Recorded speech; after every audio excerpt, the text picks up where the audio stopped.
स्वागत है आपका एक बार फिर से। और बात जम्मू कश्मीर की। जम्मू कश्मीर विधानसभा चुनाव से जुड़ी बड़ी खबर हम आपको बता दें। जम्मू कश्मीर में नेशनल कॉन्फ्रेंस और कांग्रेस गठबंधन को शानदार बढ़त मिली है। नेशनल कॉन्फ्रेंस के अध्यक्ष डॉक्टर फारूक अब्दुल्ला का बयान भी आया है और उन्होंने साफ कर दिया है कि उमर अब्दुल्ला मुख्यमंत्री बनेंगे। जम्मू कश्मीर विधानसभा चुनाव से जुड़ी खबर हम आपको बता रहे हैं। पीडीपी अध्यक्ष महबूबा मुफ्ती का बयान भी आया है। जम्मू कश्मीर की जनता का जनादेश उन्होंने स्वीकार किया है। नेशनल कॉन्फ्रेंस कांग्रेस को किसी की जरूरत नहीं पड़ेगी, ये भी उन्होंने साफ कर दिया है। स्थिर सरकार बनाने के लिए जनता ने वोट किया है। जम्मू कश्मीर में एक तरफा वोट पड़ा है। जम्मू कश्मीर के लोगों को बधाई दी है महबूबा मुफ्ती ने। और अब बड़ी पार्टी, बड़े गठबंधन के तौर पर उभरकर नेशनल कॉन्फ्रेंस कांग्रेस सामने आई है। जो इंडियन अलायंस है वो हमारे साथ, इसके लिए बराबर की जंग लड़ेंगे कि स्टेटहुड जल्दी से जल्दी यहाँ पे वापस आया जाए। सीएम कैंडिडेट मैं समझता हूँ उमर अब्दुल्ला जो है वो सीएम बनेंगे। मैं जो हमारे पीडीपी के जो हमारे लीडर्स हैं, वर्कर्स हैं, जिन्होंने हमें बहुत मुश्किल हालात के बावजूद वोट डाला, उनकी भी बहुत शुक्रगुजार हूँ और उनसे यही अपील करूँगी कि हिम्मत नहीं हारनी चाहिए।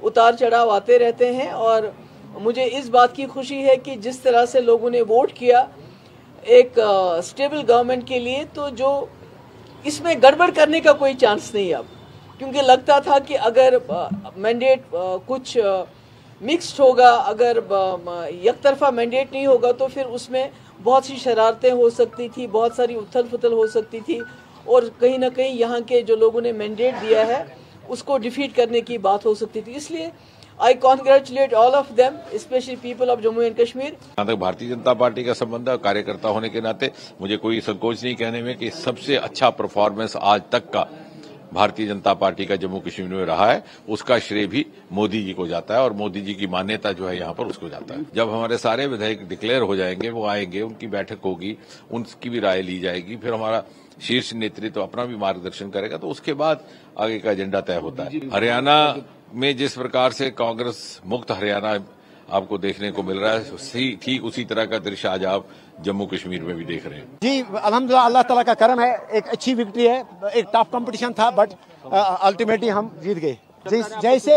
जैसे हम 2008 से 2019 तक काम करते आए हैं, जो डेवलपमेंटल इंजीनियर रशीद साहब जो लंगेट कॉन्स्टिट्यूंसी में डेवलपमेंटल मॉडल है उनका, उसी तरह से हम करते हैं।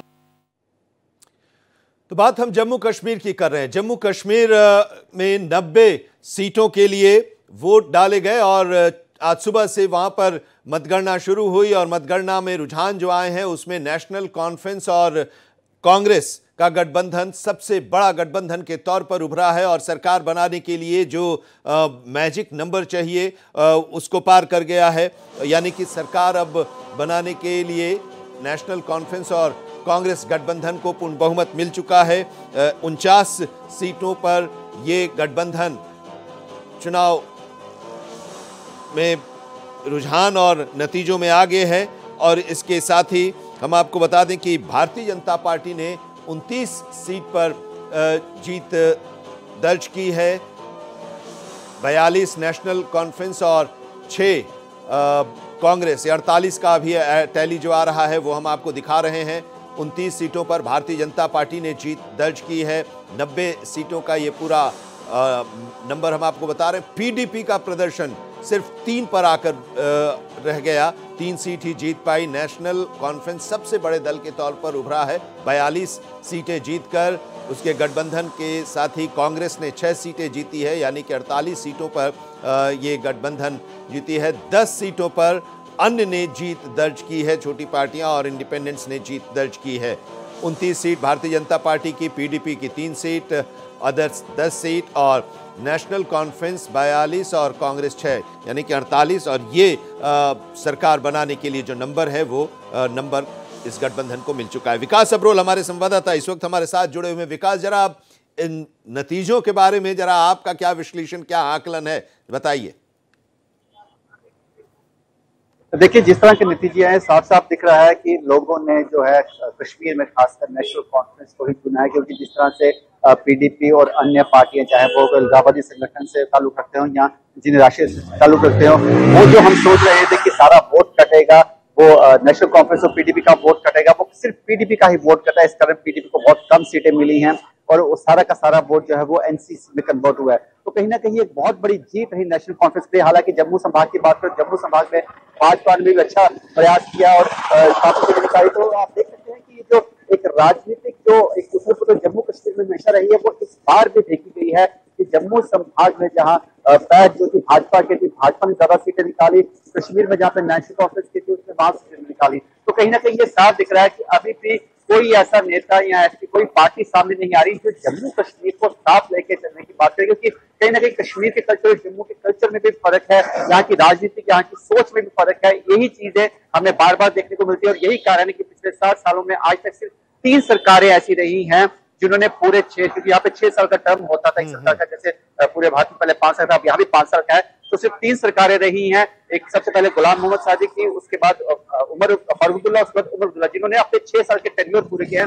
वरना आज तक जम्मू कश्मीर में कोई सरकार जो अपना टेन्योर पूरा नहीं कर पाई। तो कहीं ना कहीं वो राजनीतिक जो पुरानी एक दिशा में चल रहा था, अभी भी वही दिशा दिख रही है और लग रहा है कि आने वाले समय में जिस तरह के हालात बने हैं, जम्मू कश्मीर में फिर सरकार मिलना संभव नहीं है, क्योंकि जब तक एक पार्टी नहीं होगी तो जम्मू कश्मीर मसले सॉल्व होना बहुत मुश्किल है। हालांकि अगर हम बात करें नंबर्स की, तो 90 सीटों का रुझान था, जिसमें से 46 सीटें चाहिए थी।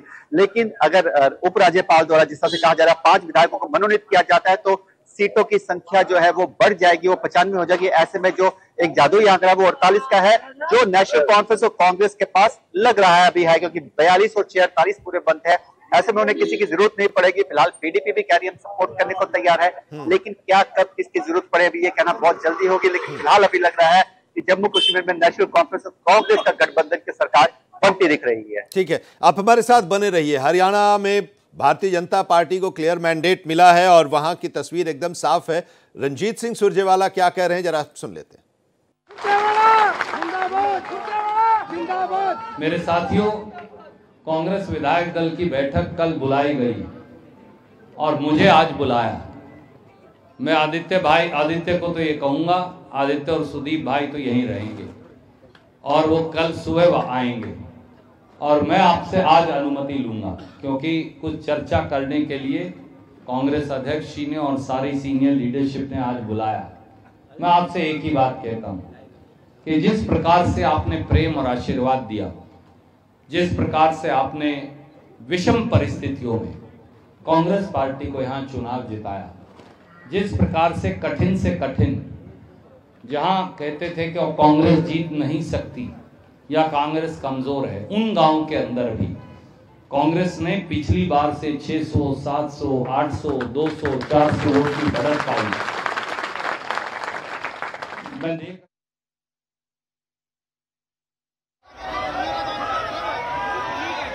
ये तस्वीर हम आपको दिखा रहे हैं जोलाना से। विनेश फोगाट ने जीत दर्ज की है। कांग्रेस के उम्मीदवार थी और उन्होंने भारतीय जनता पार्टी के उम्मीदवार को हराया है और यहाँ पर जीत का जश्न मनाया जा रहा है। विनेश फोगाट की जीत के बाद उनके क्षेत्र के लोग जीत का जश्न मनाते हुए, उनका स्वागत करते हुए, बधाई और उनका अभिनंदन करते हुए।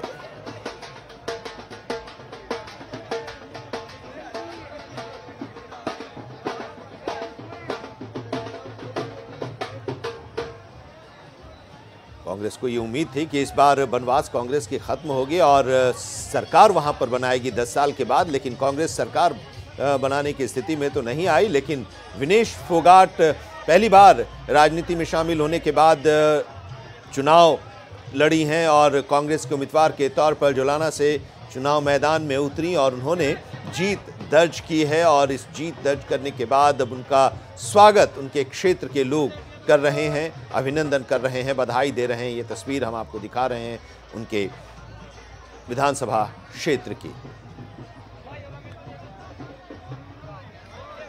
हरियाणा में भारतीय जनता पार्टी लगातार तीसरी बार जीतकर सरकार बनाने जा रही है, उसे बहुमत जो रुझान और नतीजे हैं उससे उसे प्राप्त हो गया है और जश्न भारतीय जनता पार्टी के तरफ से भी हो रहा है। लेकिन जिन उम्मीदवारों ने जीत दर्ज की है उनके विधानसभा क्षेत्रों में वहां भी जश्न मनाया जा रहा है और कांग्रेस के उम्मीदवार विनेश फोगाट ने जीत दर्ज की है। जुलाना से पहली बार चुनाव लड़ी। पेरिस ओलंपिक से वापस लौटने के बाद निराशा उन्हें हाथ लगी थी क्योंकि फाइनल में उन्हें डिस्क्वालीफाई कर दिया गया था, वेट ज़्यादा हो गया था उसकी वजह से। और जब वो वापस भारत आई तो फिर उन्होंने कांग्रेस पार्टी ज्वाइन की। चुनाव की घोषणा के बाद कांग्रेस पार्टी ज्वाइन की और कांग्रेस ने उन्हें अपना उम्मीदवार बनाया और जुलाना से विनेश फोगाट ने जीत दर्ज की है और अब वहां पर जश्न मनाया जा रहा है उनकी जीत पर अबीर गुलाल के साथ। और कांग्रेस की वरिष्ठ नेता शैलजा के बारे में आपको बता दें, भारतीय जनता पार्टी के बारे में उनका ये कहना था कि बीजेपी इस बार सरकार नहीं बनाएगी, कांग्रेस वापस सत्ता में आएगी 10 साल के बाद। हरियाणा विधानसभा चुनाव के नतीजे पर कांग्रेस की वरिष्ठ नेता कुमारी शैलजा ने कहा है कि मुझे अभी भी उम्मीद है कि एक सम्मानजनक सीटें कांग्रेस पार्टी को मिलेंगी। कई गलतियां जरूर रही होगी लेकिन कई मुद्दे ऐसे थे जिनको हमें जनता के सामने उठाना चाहिए था। उन्होंने कहा कि हम विधानसभा चुनाव लड़ना चाहते थे। एक फैक्टर ये भी हो सकता है कि जो हमारे समर्थक हैं उनमें नाराजगी देखी गई। इन सब पर मंथन करेंगे। जम्मू कश्मीर में 90 विधानसभा क्षेत्रों की मतगणना के बाद रुझान और अब नतीजे सामने आ गए हैं और तस्वीर साफ हो गई है। जम्मू कश्मीर में नेशनल कॉन्फ्रेंस सबसे बड़े दल के तौर पर उभरा है और उसका गठबंधन कांग्रेस के साथ था। कांग्रेस को 6 सीटें मिली हैं, गठबंधन को 48 सीटें मिली हैं और अब सरकार बनाने की स्थिति में नेशनल कॉन्फ्रेंस और कांग्रेस का गठबंधन है। भारतीय जनता पार्टी 29 सीटें जीतकर दूसरे नंबर पर है। पीडीपी को सबसे बड़ा झटका लगा है, 3 सीटों पर ही आकर सिमट गई है, जबकि 10 सीटों पर अदर्स के खाते में 10 सीटें गई हैं। विकास अब्रोल हमारे सहयोगी इस वक्त हमारे साथ जुड़े हुए हैं। विकास, आप कह रहे हैं कि 2 ही सरकार थी जिसने जब 6 साल का कार्यकाल हुआ करता था 370 के समय में, तो वो पूरा की थी। उसके अलावा कोई सरकार अपना पूरा कार्यकाल पूरा नहीं कर पाई क्योंकि किसी को पूर्ण बहुमत नहीं मिल पा रही थी। और इस बार भी वही स्थिति है। बड़ी पार्टी तो जरूर बनी नेशनल कॉन्फ्रेंस, लेकिन बहुमत उसके पास अकेले का नहीं है। गठबंधन जो प्री पोल अलायंस जो है उसको तो जरूर गठबंधन को मिल गया है। तो वैसी परिस्थिति में अब एक, जब ये बात आप कह रहे थे तो चुनाव के दौरान की एक बात उमर अब्दुल्ला की भी याद आ गई, जिसमें उन्होंने कहा था कि इस अलायंस से मैं खुश नहीं हूं। तो ये फेविकॉल है, पूरा चिपका रहेगा, आपको क्या लग रहा है? बिल्कुल, कहीं ना कहीं आप देखेंगे इस वक्त जिस तरह से सीटें आई हैं नेशनल कॉन्फ्रेंस की, अगर वो जरूरत ना, मतलब किसी, अगर वो कांग्रेस के साथ ना भी जाए तो भी वो जोड़ तोड़ की राजनीति में अपनी सीटें पूरी कर सकती है। लेकिन फिलहाल अगर प्री पोल अलायंस और उसके मुताबिक सब चलता है तो कांग्रेस को अब बहुत ज्यादा झुकना भी पड़ सकता है, क्योंकि कांग्रेस के खाते में सीटें भी बहुत कम है और नेशनल कॉन्फ्रेंस के पास देखा जाए तो सीटें बहुत ज्यादा है। ऐसे में नेशनल कॉन्फ्रेंस अपनी शर्तों पर सरकार बना सकती है गठबंधन के साथ फिलहाल। लेकिन जिस तरह से कांग्रेस के खेमे में जाए तो वहां भी बहुत मुश्किल है। लेकिन कांग्रेस की जो सीटें हैं वो आहिस्ता आहिस्ता जम्मू कश्मीर में सिमटती जा रही हैं, क्योंकि जम्मू कश्मीर में पॉलिटिक्स बड़े अलग किस्म के आप देखेंगे। नेशनल कॉन्फ्रेंस जो है लगातार जो है कश्मीर में अपना एक वर्चस्व बना के रखती है और भाजपा के जम्मू में पैठा देखा जाए तो जम्मू में भाजपा की सीटें बड़ी हैं। ऐसे में कहीं ना कहीं आप देख सकते हैं इस वक्त यहाँ पर हम भाजपा के ऑफिस के बाहर खड़े हैं, यहाँ भी जो लोग हैं जो विधायक जीत के हैं वो ढोल नगाड़ों के साथ आ रहे हैं। तो कहीं ना कहीं ये जश्न जरूर है। हालांकि सरकार नहीं बना पाएंगे, जिस तरह से अब तक आंकड़े सामने आ रहे हैं सरकार नहीं बन पाएगी, लेकिन 29 विधायक जीत कर जा रहे हैं। तो कहीं ना कहीं एक बहुत बड़ी एक भाजपा भी इसको जीत मान रही है। देखिए, मैं तो हर हाल में समान रहता हूँ। मैंने वो दिन भी देखे जब मैं चुनाव हार के गया था, तब भी उसी प्रकार से मैं बाजार में जाके बैठा था जैसे आज बैठा हुआ था सवेरे, जहाँ आज जाके बैठूंगा। यहाँ वो नहीं है। हम तो कार्यकर्ता हैं, जनता कोई भी दायित्व देती है उसको पूरी तरह से निभाते हैं। सर कैसे देखते हैं इस जीत को? कांग्रेस ने क्योंकि दावा करा था कि वो जीतेंगे। कांग्रेस लोगों से बहुत दूर है। कांग्रेस को लोगों की तकलीफें नहीं पता, कांग्रेस को लोगों की सोच नहीं पता, कांग्रेस को लोगों की नब्ज नहीं पता। हमें पता, क्योंकि हम जनता में रहते हैं। इसीलिए पहले दिन से मैं दावा कर रहा था कि तीसरी बार भारतीय जनता पार्टी सरकार बनाएगी, और उस स्थिति में कर रहा था जब हरियाणा में एक भी आदमी ये मानने के लिए तैयार नहीं था, लेकिन अनिल विजय ने कहा, तभी तो लोग मुझे बाबा कहते हैं। आपका जो सीएम पद को लेकर बयान था, सर आपका सीएम पद को लेकर बयान था, फिर अभी भी कार्यकर्ता कह रहे हैं कि हमारा सीएम अनिल विज जैसा हो, इसको कैसे देखते हैं? नहीं, कार्यकर्ताओं को तो छूट है, कुछ भी कह सकते हैं, पर होगा वही जो हाईकमांड चाहेगी। तो सुबह जब आप बहुत एक्साइटेड थे, आपने दो लाइनें गाई थी, अभी कुछ गाना चाहेंगे? बताओ कौन सा गाऊं? गा दूंगा। अपना बहुत खुश है, उत्साह का माहौल है। कौन सा गाना भाई? कौन था? मेरा रंग दे बसंती जोला। नहीं इसमें नहीं। और रमैया बत्ता ये गा दो जी, सबसे बेस्ट गाना है। तेरी मिट्टी वो भी पराग का। वो मुझे आता नहीं। तेरी मिट्टी में मिल जाऊं, गुल बन के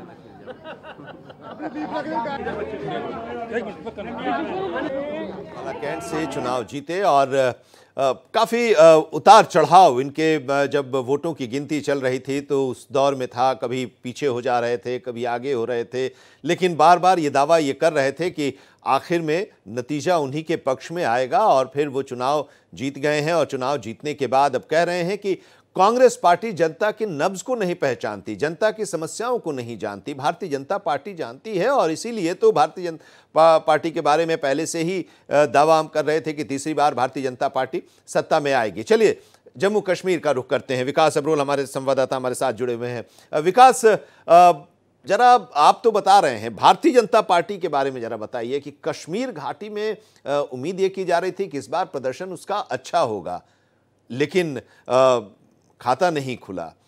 क्यों? क्योंकि सारी योजनाएं जो थी, प्रधानमंत्री भी कश्मीर घाटी में कई बार गए, योजनाएं वहां तक उन्होंने पहुंचाई भी, लोगों को उसका लाभ भी मिला, फिर भी उन्होंने भारतीय जनता पार्टी पर भरोसा नहीं किया। देखिए, मैं शुरुआत से कहता हूँ कश्मीर की राजनीति जम्मू से बहुत अलग है और वहाँ पर जो है लोकल पार्टीज का वर्चस्व ज़्यादा है। चाहे वो पीडीपी खारी, इस बार पीडीपी नहीं जीत पाई, लेकिन जो लोकल नुमाइंदे हैं उनके, वो लोकल पार्टीज हैं, वो नेशनल कॉन्फ्रेंस जैसी पार्टी हुई, उनका वर्चस्व ज़्यादा है। और वहाँ पर वो लोकली लेवल पर जो है बेस पे बहुत काम किया जाता है। अगर आप देखेंगे वहाँ पर ग्राउंड वर्कर्स जो है उनके लेवल पर नेशनल कॉन्फ्रेंस बहुत ज़्यादा काम किया जाता है कश्मीर में। इसी को लेकर जो है वहां पर और अन्य दलों का आना थोड़ा सा नामुमकिन था। हालांकि जिस तरह से मैं स्टार्ट से कहता हूँ कि पीडीपी और नेशनल कांग्रेस, इस बार देखा गया कि पीडीपी भी कहीं जो अलगाववाद की भाषा बोलती थी, जिस तरह से कहीं ना कहीं बुरहान वानी जैसे बड़े बड़े आतंकवादियों के लिए सॉफ्ट कॉर्नर थे, वो इस बार जो है वो बैकफायर कर गए पीडीपी। हालांकि पीछे वो इसी वजह से सत्ता में रहते थे, लेकिन इस बार वो बैकफायर कर गए और यही कारण था कि एक जो वर्चस्व था वहां पर नेशनल कॉन्फ्रेंस का रहा। हालांकि अगर हम थोड़ी देर के लिए बात करें तो शोपियां में एक समय पे ऐसा आया था जब भारतीय जनता पार्टी का कैंडिडेट थोड़ी लीड ले रहा था, तब लग रहा था कि शायद ये सीट आएगी। गुरेज में भी ऐसी उम्मीद की जा रही थी। हालांकि अगर हम बात करें जो वोटिंग हुई है वहां पर भारतीय जनता पार्टी का वोट शेयर बढ़ा है पहले के मुकाबले, कहीं ना कहीं लोगों का रुझान बढ़ा है, लेकिन अभी भारतीय जनता पार्टी को पैर पसारने में समय लगेगा, क्योंकि भारतीय जनता पार्टी के साथ हिंदुत्व का टैग लगा है जो कश्मीर में, क्योंकि एक अलग तरह का माहौल है, वहां पर अलग तरह की कम्युनिटी है, इसलिए वहां पर थोड़ा सा उनके लिए अपने आप को सर्वाइव करना अभी मुश्किल है। लेकिन जिस तरह से अभी वहां पर एक रुझान बढ़ रहा है भारतीय जनता पार्टी की तरफ से, लग रहा है कि जब आने वाले समय में जब इलेक्शन होंगे तो जरूर एक आधी सीट वहां से निकल सकती है। क्या पीडीपी को भारतीय जनता पार्टी के साथ 2014 में सरकार बनाना उसका खामियाजा भुगतना पड़ा और उन लोगों का विश्वास उनके ऊपर से हटा कि अगर वो जीतेंगी या उनकी पार्टी के लोग ज़्यादा जीतेंगे तो फिर वो हो सकता है कि उधर चले जाएंगे? इसका खामियाजा उन्हें भुगतना पड़ा, भारी पड़ा ये? जी बिल्कुल। ये दो, देखिए जो नजर में सामने आ रहे हैं वो दो फैक्टर ही नजर आ रहे हैं। एक सबसे बड़ा जो आपने जो बात कही कि एक पीडीपी का बीजेपी के साथ जाना, क्योंकि जिस तरह से मैं कह रहा हूं कि वहां पर एक हिंदुत्व पार्टी के लिए एक अलग सा माहौल है जो वहां पर कारगर साबित नहीं हो पा रहा। और इसी कारण पीडीपी जब गई तो लोगों में, वहाँ कश्मीर के लोगों को लगा कि वहाँ के लोगों के साथ धोखा हुआ है। कहीं ना कहीं वो चीज जो थी वो बहुत बड़ा एक गेम जो थी वो प्ले कर गई। और वही चीज दूसरी तरफ वही लोग जो लगातार जहाँ पर आतंकवाद के लिए, पत्थरबाजी के लिए, जब ये कुछ नहीं कहते थे और यही कहते थे कि जिन लोगों को पत्थरबाजी के चक्कर में, आतंकवाद के चक्कर में जेल में डाला गया, हम उनको बाहर निकालेंगे। तो कहीं ना कहीं जो लोग आगे अपने बच्चों के विकास का देख रहे थे, जो अपने भविष्य, बच्चों के अच्छा भविष्य देख रहे थे, वो लोग भी जो थे वो कहीं ना कहीं पीडीपी के खिलाफ दिखे। और इसी कारण डबल खामियाजा जो है वो पीडीपी को कश्मीर वैली में भुगतना पड़ा। लेकिन फिलहाल जिस तरह से जम्मू संभाग की बात करें, जम्मू संभाग में भी अगर हम पास में बात करें तो कई बार ऐसा हुआ है कि मुफ्ती मोहम्मद सईद भी जम्मू की सीट से जीत चुके हैं, एक बार जम्मू संभाग की सीट से जीत चुके हैं। तो कहीं ना कहीं पीडीपी का वर्चस्व जो था वो बिल्कुल खत्म होता लग रहा है। हालांकि नेशनल कॉन्फ्रेंस अपने पैर अब बहुत मजबूती से जमा रही है, जो आने वाले समय में भाजपा के लिए एक मुसीबत खड़ी हो सकती है। चलिए, तो जम्मू कश्मीर में भी स्थिति साफ है, तस्वीर साफ है और नेशनल कॉन्फ्रेंस एक बड़े दल के तौर पर उभरा है और साथ ही कांग्रेस के साथ उसका गठबंधन 48 सीटों पर जीत दर्ज करने के बाद अब सरकार जम्मू कश्मीर में 370 हटने के बाद जो बनेगी उसमें अभी दावा उसका है और उमर अब्दुल्ला मुख्यमंत्री बनेंगे, ये ऐलान कर दिया है डॉक्टर फारूक अब्दुल्ला ने।